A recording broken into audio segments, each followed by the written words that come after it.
Masih di Breaking News Kompas TV dan terkait Parade Senja yang dilaksanakan di Akademi Militer Magelang oleh Presiden Prabowo Subianto bersama Kepala Daerah dan Wakil Kepala Daerah. Kita akan ulas hal ini bersama analis politik dari Universitas Padjadjaran Kunto Adi Wibowo. Selamat malam Mas Kunto. Selamat malam Mas Radi. Oke, menarik sekali ketika kita melihat jajaran kepala daerah yang ada di Retret dan Wakil Kepala Daerah. Dan lagi banyak tokoh yang juga diundang, ada Presiden ke-6 Republik Indonesia Pak SBY, ada Presiden ke-7 Pak Jokowi begitu ya. Ada juga Ketua DPR Mbak Puan Maharani. Kalau kita mengaitkan aktivitas retret yang berlangsung kurang lebih 1 pekan ini, dan hari ini ada Parade Senja diikuti oleh defile, ada atraksi berbagai atraksi militer yang ditunjukkan oleh taruna-taruni Akademi Militer. Analisis Anda dari kacamata atau perspektif politik, pengaruhnya terhadap kepala daerah dan wakil kepala daerah bagaimana, Mas Kunto? Iya, kalau kita lihat ya Mas ya, defile militer itu biasanya dilakukan untuk show of force, ya kan? Mempertunjukkan kekuatan militer kita gitu kan, dan itu biasa dilakukan oleh negara-negara lain juga gitu kan, walaupun kalau negara-negara yang lebih terbelakang biasanya lebih sering bikin defile gitu kan. Seperti Korea Utara contohnya. Itu lebih sering. Nah, ini kan juga jadi pertanyaan besar ya, kenapa defile ini kemudian dilakukan di depan para kepala daerah, kepala daerah yang terpilih itu. Apakah ini semacam show of force kepada mereka, jangan macam-macam gitu kan.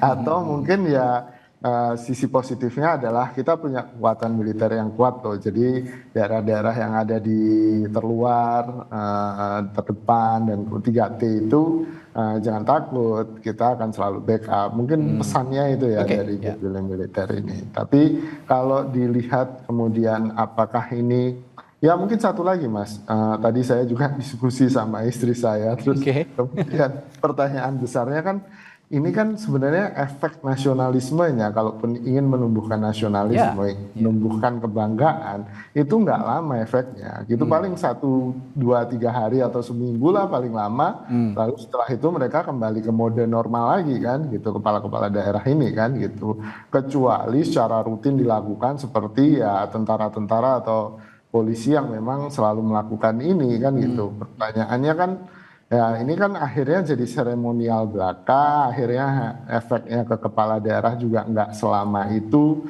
Mungkin Mas Radi ingat zaman zaman banyak motivator itu kan, seakan-akan kalau ada motivator kemudian kita berubah, nggak juga kan, nyatanya kita segera kembali ke mode normal lagi. Nah ini menurut saya yang juga agak tidak efisien ya kalau dilihat dari sisi anggarannya yang pasti juga besar untuk acara seperti ini. Ya, agak tidak efisien, efek nasionalisme yang tidak akan berlangsung lama sepertinya menurut analisis Anda, tapi ada pesan-pesan di balik itu untuk mendisiplinkan para kepala daerah dan juga untuk ada pesan bahwa perangkat militer ini juga bisa membackup masing-masing kepala daerah jika ada masalah di daerahnya masing-masing, kurang lebih seperti itu.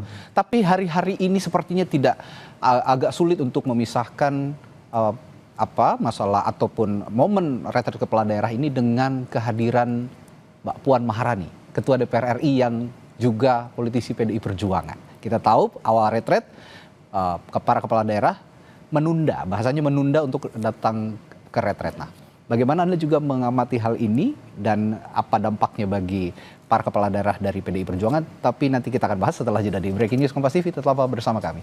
Ya, sebelum jeda tadi saya bertanya atau melemparkan pertanyaan kepada analis politik kita dari Universitas Padjadjaran, Mas Kunto Adi Wibowo. Mas Kunto, kalau tadi kita lihat kehadiran Puan Maharani, Ketua DPR RI yang juga politisi PDI Perjuangan, rasanya agak sulit untuk tidak mengaitkan dengan peristiwa hari-hari ini, di mana saat awal retret para kepala daerah dan wakil kepala daerah dari PDI Perjuangan sempat menunda kehadiran retret, tapi akhirnya semua bergabung diakhiri oleh kedatangan kepala daerah dari DKI Jakarta, Gubernur Jakarta, Pramono Anung yang juga kader PDI Perjuangan.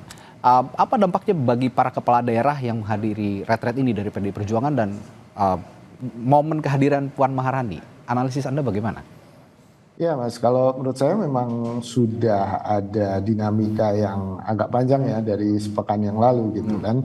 Apalagi kan kita tahu bahwa momentum penundaan atau perintah penundaan kepala daerah PDI Perjuangan untuk ikut retret ini kan diawali atau dipicu oleh penangkapan Pak Hasto ya, Sekjen PDI Perjuangan waktu itu oleh KPK. Nah, PDI kemudian merespon dengan menunda, memerintahkan menunda kepala-kepala daerahnya untuk ikut retret. Tapi kan kemudian ada dinamika yang berkembang. Tampaknya Mas Pramono Anung ini sebagai penengah atau lobby ke Bu Meganya cukup berhasil gitu kan. Mas Pram berhasil kemudian membujuk Bu Mega karena ini bukan masalah bukan masalah sentimen dengan Jokowi atau bukan hanya masalah antagonisme politik, tapi kemudian ini masalah yang lebih mengaitkan dengan kepentingan banyak hal gitu. Dan menurut saya Mas Pram cukup berhasil untuk itu. Dan kemarin kan Bu Mega juga sudah memberikan surat perintah yang baru bahwa kepala-kepala daerah yang belum mengikuti retret dari PDIP ya itu bisa mengikuti gelombang 2 katanya, diwajibkan untuk mengikuti gelombang 2. Jadi masalah penundaan ini tampaknya sudah selesai Mas, dramanya. Tapi kan banyak hal di belakang yang kita nggak tahu ya, kok drama ini sedemikian dinamis dan cepat gitu kan. Saya yakin tidak hanya soal Mas Pram di situ, tapi ada banyak aktor lain dan cerita lain yang juga terlibat. Tapi saya belum tahu nih sebenarnya bagaimana. Oke. Dan selanjutnya momen kehadiran Presiden ke-6 Republik Indonesia Susilo Bambang Yudhoyono dan Presiden ke-7 Republik Indonesia Joko Widodo. Ini juga sepertinya menarik. Dalam sepekan terakhir kebersamaan Prabowo bersama Presiden ke-7, Presiden ke-6 dan ke-7 ini bukan yang pertama kalinya, termasuk di retret parade senja retret kepala daerah kali ini. Saya akan tanyakan makna kehadiran keduanya setelah jeda di Breaking News Kompas TV. Kalau tadi kita membahas kehadiran Puan Maharani di retret kepala daerah di parade senja retret kepala daerah di Magelang, saya juga akan membahas kali ini kehadiran Presiden ke-6 Republik Indonesia Susilo Bambang Yudhoyono dan Presiden ke-7 Republik Indonesia Joko Widodo yang sepertinya Mas Kunto hari-hari ini juga hubungannya tidak terlalu bagus dengan Ketua Umum PDI Perjuangan dan kader-kader PDI lainnya, Megawati Soekarno Putri. Bagaimana Anda melihat kehadiran keduanya? Maknanya seperti apa?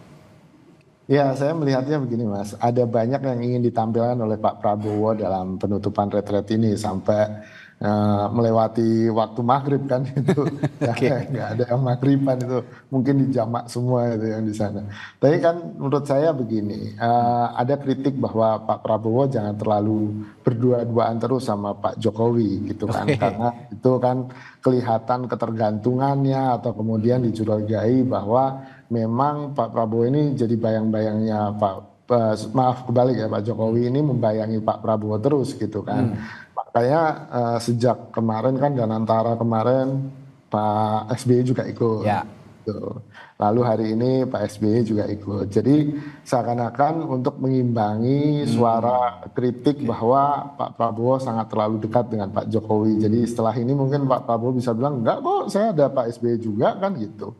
Bu Mega juga saya undang tapi nggak bisa hadir kan, mungkin alasannya akan seperti itu Mas. Mungkin ini yang ingin ditampilkan oleh Pak Prabowo untuk meredam dan membuat situasi politiknya supaya lebih nyaman, lebih enak, tidak terlalu panas gitu Mas. Oke, baik.